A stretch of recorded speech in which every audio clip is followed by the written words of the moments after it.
Ladies and gentlemen, my name is TotalBiscuit. I'm here to ask and answer one simple question. WTF is Divinity Dragon Commander?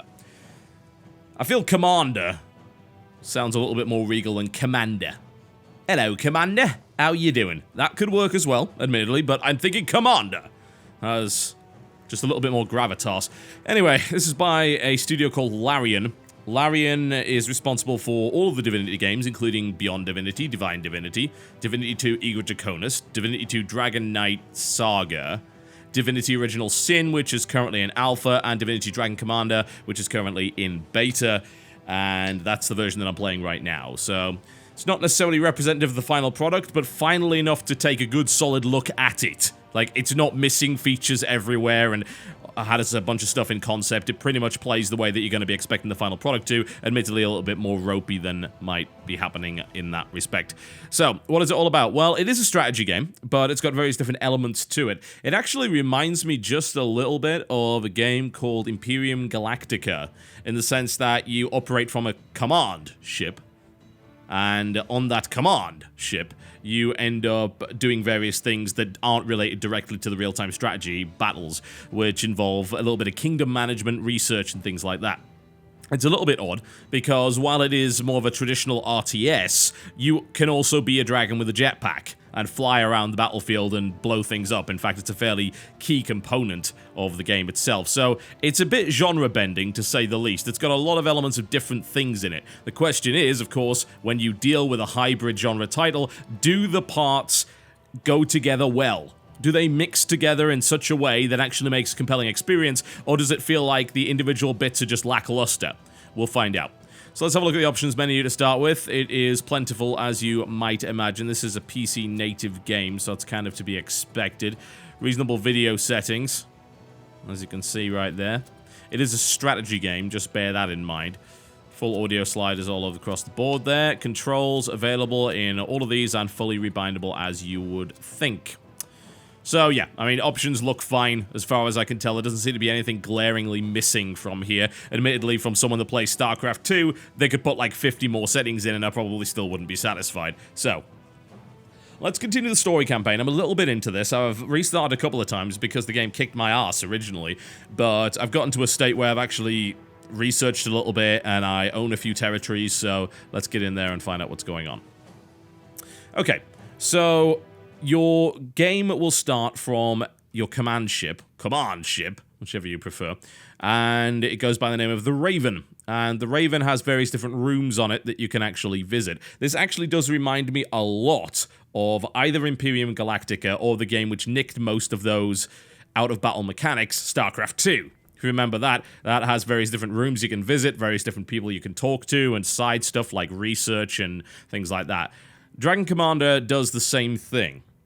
So this is the bridge. This is where you can go to the strategy map, which will allow you to construct buildings and territories, check statistics, play cards, and invade. And then you have a couple of different things like the throne room. This is where most of your diplomacy takes place. And we'll hopefully get to show you a little bit of that.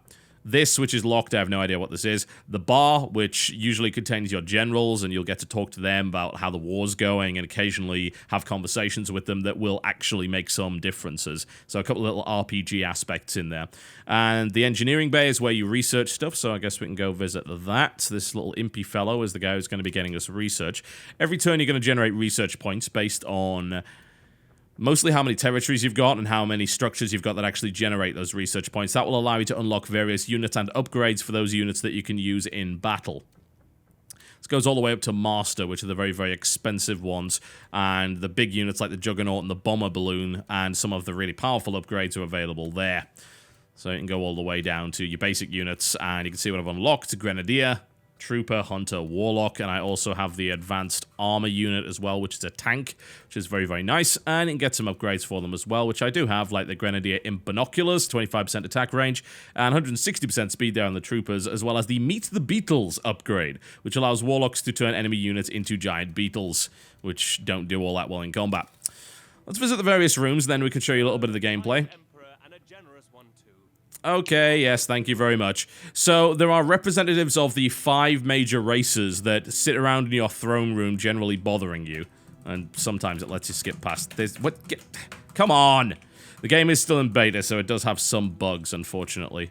In this case, I actually can't seem to get out of this bit at all. Mash all the buttons. No, I'm stuck. That's nice. That has happened to me once before, so I'm afraid we'll have to come back to this when I've fixed it. Be right back. Okay, as I was saying before, I was kidnapped by an elf. The 5 representatives of the major races of the land will be found here in your throne room. These are the ambassadors from these races, and every couple of turns, you will be given some kind of decision that you have to make. And you'll either be for or against it. The one that I just did was for universal health care. So, needless to say, the capitalistic dwarves are not too happy. Here's what Sir Falstaff Silvervein has to say. But this will cost us millions! Once word gets out, every lazy bones in the land will feign a headache and cash a handout. This is insanity! Yeah, he wasn't too big a fan of that, as you can see. Are you going to let me out? Please don't do this again. There we go. But every now and again, you will get these political decisions you have to make. And they're going to give you, regardless of what you decide, you're going to get some kind of benefit, but it depends on what you want to do. So the last one I got was conscription. And I was for it, so I got a bunch of boosts as to the cost of my units, but my overall happiness actually ended up going down across my empire, and I also pissed off a number of the other races, and the 5 major races all have these approval bars that will go down or go up, and you try to keep them all above 50% where possible. So there is no situation where you'll have a decision that has a right or wrong answer. It really comes down to what kind of moral decision you want to make. I tried both sides of the conscription, and I got different benefits every time. They'll often give you cards as well that can be played. So, let's explain what the cards do. There's nothing all that useful, really, to show you left on the ship, aside from this fellow right here, who is quite the badass. Maxos can get you abilities for your dragon, if you so wish. And there's an awful lot of dialogue options there as well. So you can unlock dragon skills, as you can see, and you can basically kit out your dragon with whatever the hell you want, which include passive auras to help your troops, and stuff that you will be able to simply use as an activatable ability. What would I like here? Ray of Power. That's a bit of a buff there. I would like something that blows everything up, but it doesn't seem like I've got anything like that, so... yeah, Purifying Flames, that might be a bet. This is actually a healing ability, so I'll be able to fire healing fireballs at my units, which will be very helpful indeed. So, I was talking about cards. So there's a card system in the game for some reason, and they consist of different categories. This one in particular, for instance, Summer Sales. Grenadiers cost 4 less recruits to actually produce. You can put this into a battle, and this means that you can pump out a lot more Grenadier units, and they'll cost an awful lot less. Invigorate, this is a combat card, and there are other cards which aren't combat stuff that actually affect the overall world map. So let's show you how that works and try and kind of tie all of these disparate elements together and explain exactly how it works as a game. So this is the main bit of the game. The main bit of the game is you are trying to take over all of this territory. And you're going to do so by taking these different countries, and they're all going to be owned by different races. So in this case... most of this is owned by the elves. So it's kind of in my best interest to do stuff that the elves like right now, because that's going to give me a benefit. The higher public opinion, the more recruits will be available to me, and the more benefits I will actually get. So each of these territories can have a building in it. In this case, I have a wizard tower. This is going to give you 2 dragon skill cards every turn. This one's got a war factory in it, and I think I've got a war factory here as well. I'm mostly about the production of units. I don't really need this war factory because it's kind of out of the way. I could build transports and try and invade this area if I so desire, but I think we might be better off with something else. So I'm going to sell that building, and I'm going to construct something else, bearing in mind you can only have one thing every time. Gold mine might be worthwhile. Currently, there's an income of 3 there, so I could get an income of 6 every turn. That would be pretty good. But I think an academy, because that's going to give me all sorts of different cards as well as research points. So we're going to build an academy there. There we go. Now, what you can also do is construct units. Now, this is a kind of weird thing, because as you can see, like, there's these pieces on the board which indicate units.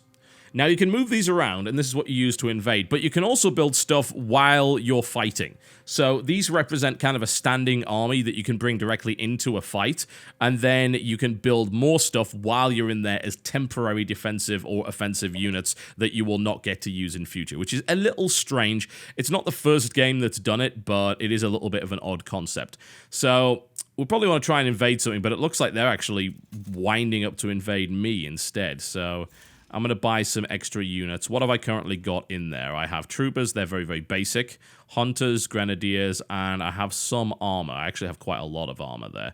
So that's going to be helpful. They're like the best unit that I can currently build. So I'm thinking maybe we build a couple of units of warlocks. There we go, just to add something interesting into the composition there. And once you're done with your turn, you pretty much click this button, and then you see what happens as the enemy tries to move against you. I'm not really in a position, I think, where they can attack me, because I don't think they're going to need transports, so they can't cross the sea here. So all of this stuff is pretty safe. This is also neutral, so it's something I can maybe grab later along with that. Right now, though, this war front right here is what I'm concerned about, so there's a couple of other interesting things, like it will tell you how much support is available in each of these actual countries, and I believe the higher public opinion you have, the more you can produce during combat, which is good. And then you've got the entrenchment amount, which means that if someone tries to invade you, you'll already have stuff built by default and ready to go. So unfortunately, Romantel is not entrenched at all, so they'll probably attack me this turn. So okay, let's end the turn and see what happens. So what it's going to do is it's going to show you all the movements of the various enemies. Looks like they're not going to attack me this turn, but they're clearly building up for something. So I definitely don't like the look of that. Their guys have also got some pretty heavy upgrades as well. More often than not, you'll actually find that the enemies in this game have significantly higher tech than you do, but you have a dragon, which means that you will be able to wreck them. Alright, every turn you'll get a newspaper, which is going to give you some information, like your political popularity. This stuff is kind of just nice little bits of fluff here and there. Dragon seen attacking own troops. Emperor claims this fire heals. That's in reference to what I just got. As I said, the sense of humor this game's got is actually pretty good. Like this one, for instance. General has pleasant chat with Imp Shaman. Never have we been so direly insulted, they lament. And so on and so forth. And this is the news about my universal healthcare proposition. And what I'm going to get, my policies had the following consequences. The populace's motivation has increased, but it's costing me 2 gold every turn. Ouch. But the motivation has increased, so that will help. Alright. And then you'll notice that these guys kind of wander around the ship, and usually that means they want to talk to you for something, so let's find out what he's got to say for himself. When Catherine is out of sorts, there seems to be no escaping her ire, Commander. I do understand her, though. For whilst equality among the civilized races is not to be found, I do uphold that women are every bit as capable as men, provided they are lizards. It's an interesting comment, actually, because some of these characters have some rather interesting traits. There is a general I've got called Catherine, who is of the firm belief that women are superior to men in pretty much every respect, and flat out refuses to say otherwise. According to this, there's an event at the bar, so it looks like I might have to have words with her. Now, depending on my answer, it's probably got something to do with her. Depending on my answer depends on what kind of benefit I will get. I've had a conversation with this guy earlier, and I ended up getting a benefit from it. So, looks like we might just be about to wade into a very, very dangerous conversation that is probably going to piss someone in the comments section off regardless of my answer. It's video games. Let's take a look. Listen here, Commander, for I have a matter of great import that I should like to bring to your attention. In the realm I ruled, that rule was absolute, as was that of my vassals, women all, of course. We concerned ourselves with matters of mastery and the mind, men with all things menial, according to the natural order. On this ship, however, I find myself trapped amid so many cocks of the walk, the one more swollen with self-importance than the next, only to discover these pompous windbags actually earn more wages than Scarlet, Prospera, or I do. If anyone, it is we of the superior sex who should sooner receive more silver and gold than those of the savage variety. You'll set right this iniquity, Commander, and you'll do it now. Well, this is a trap. There's no way out of this one. So I basically have 2 choices. And this is probably going to piss somebody off one way or the other, and I'm talking about in-game this time. The cool thing, I suppose, about almost all of the Larian games is that they emphasize that there's no right answer to any of these kind of decisions. This was the same thing that was happening in Original Sin as well. There is no morality system per se in the game. There's no slider that goes up and down that is right or wrong. You just have to make decisions based on what you think is right. So I had no idea the men and women receive different salaries. You can calm down, I'll fix this immediately. Or you didn't say the magic word, Catherine, I don't respond well to people with no manners. Oh, which one do I want to go for? I think if I'm going to stay in character, I'm going to have to tell her to mind her damn manners. You'd have me beg, would you? Perhaps you're one of those, petty and puny, in need of power to perform. Forget it, Commander. I won't give you this satisfaction. Run a chauvinist ship if you must, but I'll not debase myself for the likes of you. Now leave me be. Well, she's not going to like me all that much. That's pretty much a guarantee. Yikes, what a vixen! Can't dear old Kathy be happy with the wages she gets? Not like she has to cook or clean. There's a surprising amount of this stuff, and it's actually one of the strengths of the game is that you're constantly surrounded by intrigue of some description, and well-scripted, well-voice-acted intrigue as well. There's a nice variety of characters and appearances, and a nice variety of personalities on display, and it's well-written. Like, it's genuinely funny at times. I absolutely love the fact that this guy seems to think he's above everybody, and as a direct result gets himself into embarrassing situations diplomatically, and that in itself is really, really good. I wonder what she's got to say about this whole affair. Typical of Catherine to get miffed over money. I don't care what they pay me as long as I get to brawl and booze. Specific priorities. Okay, so I think you probably want to see the main component of the game. All of this stuff is really, really nice, don't get me wrong, and it's a nice break from what's going on with the battles themselves, but let's be entirely frank, it's like saying, well, let's talk about the Shogun Total War series and not talk about the battles. No, the stuff that you're doing outside of the battles is in preparation for the battles. There's no real question about that. Okay. Probably in a good position. I think I want to get Spoils of War for my troopers, because capturing would be way better than blowing stuff up half the time. I want to get into a fight. So let's do that, and then I could show you the mechanics. It might not be a wise thing to do, but I do have a fairly large army on the borders of the enemy, and I might very well be able to strike them. Question is, what am I going to hit, and will I be invaded back in return? Probably, but since this is for demonstration purposes, it doesn't matter at all. Okay, so they got hunters, zeppelins, and some grenadiers and troopers there. So a lot of light units. They don't have that many hunters, which is good. So if I actually threw more hunters at them, these are light units. Hunters kill them pretty effectively. I might be able to fight that off. It's going to be tricky regardless. I do have a lot of armor, though, so that will help. Okay, do I have a card I can play that will help? No, but I can probably play something before the fight for my dragon or whatever. Okay, let's buy a couple more hunter units. Unfortunately, you can't move them on that turn, so I'm going to move all of these guys over here, and we are going to invade this territory. You have to move at least one set of units out in order to invade it. Everything else, if you want, you can build in the actual battle itself, but doing that is less advantageous than having an army that's already ready to rock and roll. So, without further ado, let's make this happen, and let's see how it goes.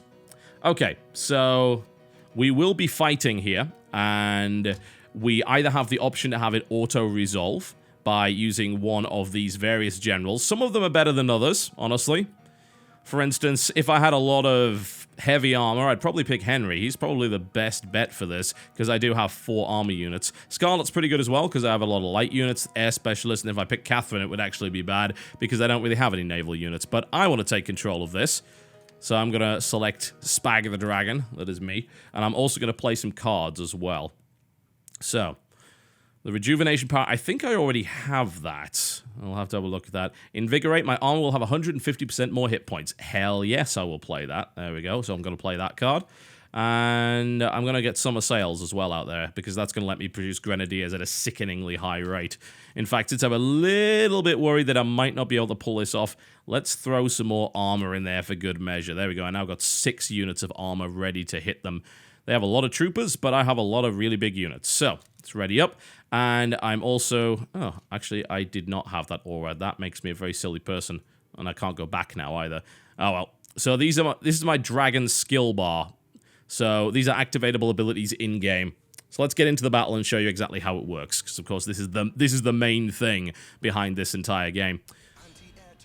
Alright, so welcome to the battlefield. My big blob of units is right here, and we're going to be facing off against these guys. Okay, they actually have a lot of units. They've even got a Devastator, which is annoying because I don't actually have that, nor do I even know what it does. So now you'll be able to build various factories and construct turrets on these pre-built sites, yeah?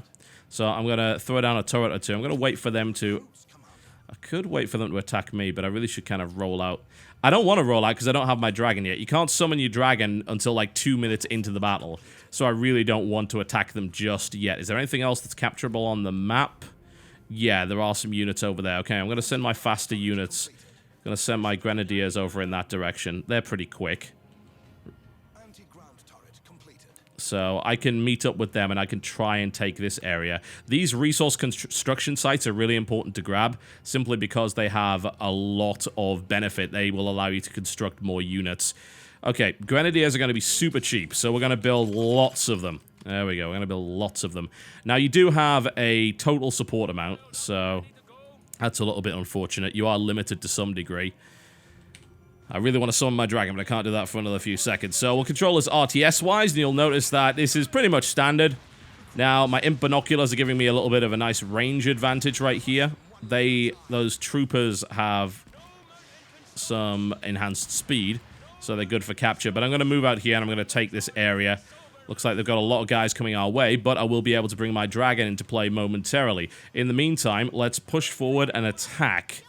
Okay. A lot of grenadiers coming out as well. That's always good to see. Is my dragon ready? It will be in a second. This is where things start to get a little bit weird, folks.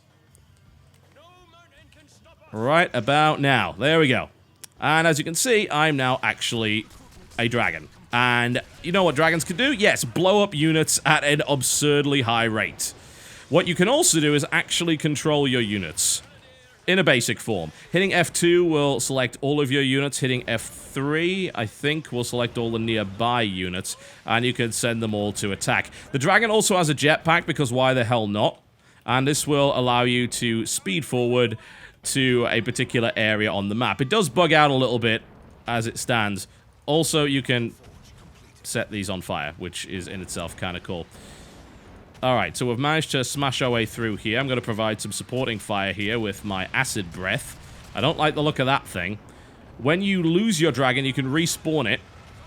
Just like that. But it will cost you units. They're throwing a lot of firepower in that general direction, so it doesn't look like a particularly good idea to get over there. What I should probably also do is build a war factory and get some heavier units on the field. So it controls like a standard RTS. Each of your units can research different active abilities. Annoyingly enough, they don't auto-cast, which would actually be very, very good indeed, but unfortunately they don't. So that's a little bit problematic. Let's summon my dragon and let's give them some acid. Here you go, have some of that. Some lovely AoE. Your dragon's breath will overheat, and that very much limits how much damage you can actually do with them. But as you can see, I have a number of interesting abilities that I can use. Let's get him healed up with some of my healing breath. Yeah, there we go. Get some regeneration going. Take this turret down. And then I can order my guys to push on through to this main base here. They do have those Devastator units, but I am counting on just moving faster than them right now and maybe harassing them as they try to make their way through. I'll be able to use my acid breath in a couple of seconds here. So what you can't do while you're in dragon form is actually build stuff. So you have to kind of flick in and out of dragon form when it's convenient to do so. Which is a little annoying, I have to say. Cool, that Devastator's taking a lot of damage. We may actually be able to engage it directly now. I should probably get some tanks out as well. Those guys are big artillery units, so if I can get in nice and close, then we might actually have a shot. In the meantime, I'm currently pushing forward and trying to devastate their base. Once you've blown up all their buildings, that's you winning the actual game itself. So, this is where the big question comes down. Does it stand on its own 2 feet as a combined genre title? Is the strategy strong enough? Well, the problem I've got with the strategy is that right now it's really, really blobby. Like, it seems like you just build a composition unit to throw them in the general direction of the enemy. The micromanagement seems to be controlling your dragon as opposed to actually controlling your units. And aside from that, you can just kind of select all and throw in the vague direction of the target, which seems to work pretty well. I think that because you have this option of actually using your dragon, maybe, just maybe, they can get away with that. Maybe. But I think there'll be some people that definitely disagree, that would prefer that, say, the strategy was a little bit more in-depth. The dragon's definitely not a gimmick. You can do a huge amount with it, and it actually brings this very nice asymmetrical warfare idea in that more often than not, the guys you're fighting have higher tech than you, but you have a frickin' dragon, and you can make a direct difference to the battle by, you know, spraying everything with acid and blowing it up. The idea of upgrading your dragon with various different abilities and auras and things like that is very attractive indeed, and it's rare that you see something like this. Yeah, there are hybrid games which allow you to command from a third-person perspective, but most of them don't allow you to immediately switch back to RTS view and build stuff. There's a couple of examples, but not all that many. Let's heal up our tank at the front. We don't want him getting destroyed, do we? I think we've actually managed to completely wreck them by the looks of it. We came around the back and rogered them royally. And that will be a GG, I think, by the looks of it. I'm just going to move the remainder of my units in here to destroy their remaining buildings. So I think the access to the dragon may very well let it get away with the fact that on an RTS perspective, it's not actually that great. Like, it's not a strong RTS. It doesn't have the requisite components of being so. Also, while that battle flowed quite nicely, there are problems with this system in that if you get a pretty equal battle, it can go on forever. I think, honestly, the battle system really needs some kind of ticket drain in order to give the battles themselves a bit of a timer, because I had a battle earlier where we were all kind of producing units and just throwing them at each other, and since there's no what's the best term of saying it? There's no finite resource amount within the battles, that it just regenerates over and over again. If you end up on an equal footing, you could be in a massive stalemate, and it's hugely frustrating, especially if you haven't researched the units you would need to break that stalemate, and you can't do that in the middle of a battle. So I think there's a big potential problem there, and when that happens, the battles get incredibly boring, and it just ends up being blob on blob on blob in a slow grind, like sometimes 30 to 40 minutes plus, especially if there's a lot of anti-air, so you can't effectively use your dragon. So I think there's potentially a massive problem there. I think that might have to be dealt with. It would also be nice if there were less blobs going on. I think because of the size of the armies, it's very hard to say, yeah, I could totally control everything separately. When you're in dragon form, you definitely can't. You can just kind of select the units near you and send them in a general direction, and that's really all you can do. So I think there are some problems that I believe do need to be resolved. I don't think strategy games are all that fun if all you do is build a bunch of units and throw them at the enemy. I think you need a little bit more than that. Looks like we might have a decision to make, so let's head on over to the throne room and see what's going on. The war is displacing a great many people, and thus the influx of a great many foreigners into the realm is inevitable. Many of them are driven to crime by want or ill will. To that effect, I propose that if a foreigner is found guilty of an offense, he or she should be deported immediately. Delinquency is on the rise, and we need a few effective deterrents to curb its proliferation. Okay, so it's an immigration policy we've got to talk about here. Now, each of these 5 people is going to have a different opinion on the matter, and then I'll listen to them and I'll see what I want to do. I really want to please the elves right now, considering most of the people in my territory are elves, so what does Oberon have to say? Many criminals inhabit our realm, Commander. Such is the unpleasant reality. Some of them are domestic, some of them are foreign. Punish them when they are caught, but do not make the distinction. Yeah, seems pretty damn reasonable to me. What does Skelly Bro over there have to say for himself? Foreign criminals seem to abound like sand on the beach these days, Commander. Let's be rid of them like Falstaff suggests. In fact, the sea would be as good a border as any to make them cross. Yes, let them drown for their misdeeds. So he's a bit of a dick, as you might imagine. But no, I will not be enforcing harsh immigration policies. That's simply not going to happen. Leniency leads to lawlessness, Commander. I had hoped you'd spare your populace from such nuisances as pickpockets and highwaymen. To no avail, it seems. Blah-de-blah-de-blah, you capitalist pig. There you go. So no, I will not be deporting foreign criminals, and then you can click on the guys to find out what they think about it. So, conclusion. There are custom campaigns coming for this game, and there is also multiplayer as well. I think that the multiplayer battles might very well be interesting. This game seems to have little bits of everything in it, and for the most part, I think it ties together quite well. The problem is that the main element of it, i.e. the battles, are less enjoyable than the side stuff like talking to people and making political decisions. And that's probably not what they were aiming for. It's almost like a Mass Effect kind of idea, like you prefer to talk to people and have conversations with them as opposed to actually doing the shooting. That can be a bit of a problem. I feel the strategy part does need to be improved. Some kind of anti-blob mechanics need to come into play. I would like to see less units on the battlefield, but more powerful individual units. If you're going to make me micro a bunch of different skills, then you damn well make sure that I don't have to click through hundreds of units in order to do so. The maps, I don't think, are large enough necessarily to support non-blob gameplay either. Some of them are okay size-wise, and some of them are like, well, there's 2 bases and a couple of little bits here and there. You might as well just throw everything you've got at the opposing base. It seems like map design might be one of the biggest problems that this game has in that respect. There's a lot of ways you can discourage the blobby gameplay, and I think they've got to work on some of them, and they also need to work on breaking the stalemate. A ticket drain system, I think, would be good. What might also make things more interesting, instead of having the same objective every time, is to vary things up. Throw a couple of different objectives into the battles, as opposed to just blow up the opposition's base, because that does get a little bit boring. The dragon side of things is very fun. I love the fact they put a jetpack on it, which allows you to get around the battlefield very, very quickly. The overheat mechanic is necessary but irritating, in the sense that I would love to just breathe fire down on my foes, but I overheat my face in like 3 clicks, so maybe that's not such a good idea, but that would probably make me pretty overpowered. So it's got problems. These problems could be sorted out before launch. They do certainly detract from the enjoyment that I currently have from the title, but it's interesting enough and compelling enough, especially with the excellent voice acting and scripting, to make me want to play more of it. So that's my current opinion based on my first impressions of Divinity Dragon Commander.